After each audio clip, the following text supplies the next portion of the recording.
how do you shield your kid from the never-ending barrage of bacteria and viruses in real life? Well, getting sick is just a part of being a kid, and they can build their immunity while they do so. Every one of us has a naive immune system when we're born. The pediatricians suggest that up to 6 to 7 cases of influenza, common cold, and ear infection are very common in newborn, and can also help the newborns create an immunity in the long run. However, kids can obviously benefit from an immunity boost because it can help them recover sooner. So let's talk about the 7 ways of how to boost your child's immunity. But before we move on to that, please make sure to like and share this video and subscribe to our channel. Serve more fruits and vegetables. Carrots, green beans, strawberries, and oranges are some of the brightly colored vegetables and fruits that you can serve your child when germs are knocking. The carotenoids present in these vegetables and fruits are some phytonutrients that are very essential for immunity building. These phytonutrients are responsible for the production of white blood cells and antiferins.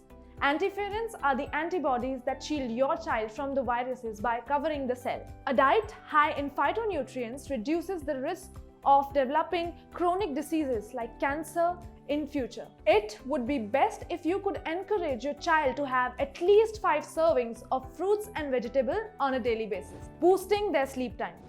A lack of sleep in adults can make them more vulnerable to the various infections as the number of killer cells are lower. To a lesser extent, it also applies to the kids. The constant stimulation at a daycare can make it very difficult for your child to have an adequate amount of sleep, which can also make them sleep deprived.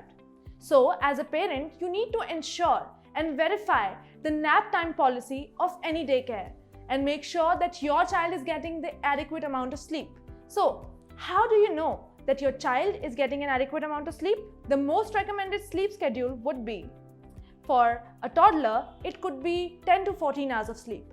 For a preschooler, it would be 10 to 13 hours of sleep. And for a newborn, it is about 14 to 15 hours of sleep per day. And if your kid denies a nap time during the day, you can always put them to bed sooner. Breastfeed your baby. Did you know that breast milk had a lot of merits to itself? Well, breast milk has a lot of white blood cells and antibodies that help build a stronger immune system for your child. It protects the child against meningitis, SIDS, pneumonia, and many other deadly diseases. Studies show that breast milk might improve your child's cognitive ability and also develop a resistance to diabetes, Crohn's disease, and even some kinds of cancers in the future. In the first few days after the birth, the colostrum, that is the yellow cream milk, is very essential to build the immunity in the child. According to the American Academy of Pediatrics, infants should be exclusively breastfed in the first 6 months. If a parent cannot commit to breastfeeding for a year, then they should at least try to do it for the first 3 months of the newborn being born. Exercising as a family. Exercising can help build a strong immunity in your child and also in you. Exercising can create and enhance the number of natural killer cells in both children and adults. Instead of asking your child to go play alone, why don't you join in on the activity? Examples of some of the games that you can play with your child are bike riding, swimming, sports like tennis and badminton. Guard against germ spread.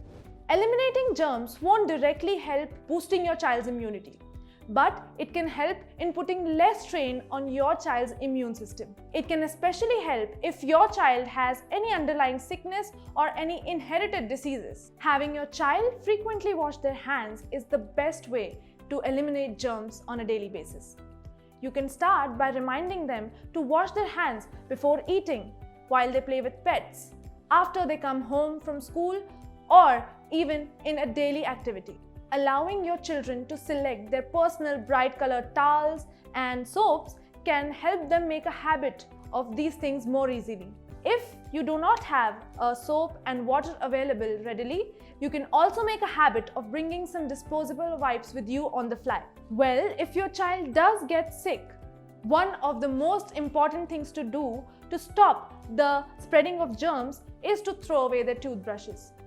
Even though a child cannot contract the same virus twice, but if it's a case of a bacterial ailment like the strep throat, they can. Or even worse, the other family members can also contract the same disease from the child's toothbrush.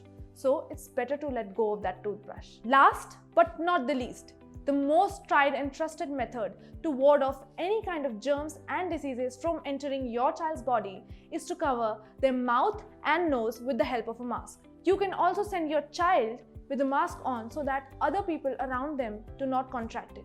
Banish second-hand smoke. The best decision to take if you or any of your fellow family member is a smoker is to quit smoking. Did you know that cigarettes have up to 7,000 complex compounds that can be toxic to your child's health? They can even have detrimental effects on your child's mental and physical health. As children have higher breathing rates and a less developed detoxification mechanism, they are even more vulnerable to the detrimental effects of secondhand smoking than the adults around them. Infants that are prone to secondhand smoking are more likely to develop SIDS, bronchitis, asthma, and many more such illnesses. It can also affect a child's learning capacity and brain maturation. So, if you're not able to quit smoking altogether, at least try not to do it in your child's presence. Also, do not be shy about consulting a physician. There are many tools available to guide you on this journey. Staying up to date with recommended vaccinations. Immunity against deadly viruses such as those which cause meningitis, polio and chickenpox is an absolute necessity for any child. The parents need to make sure that the child receives all the doses of the recommended vaccinations on a timely basis, as these immunizations train your child's immune system to better ward off bacteria and viruses. You can also contact a trusted pediatrician to address all your immunization concerns and get all the recommended vaccinations on time. In the end, a healthy child begins where there is a healthy parent. So, it is important for the parents to maintain a healthy lifestyle and take their recommended vaccinations on time. I hope you liked this video and found it useful. For more such informative videos, please subscribe to our channel and like and share this video as much as possible.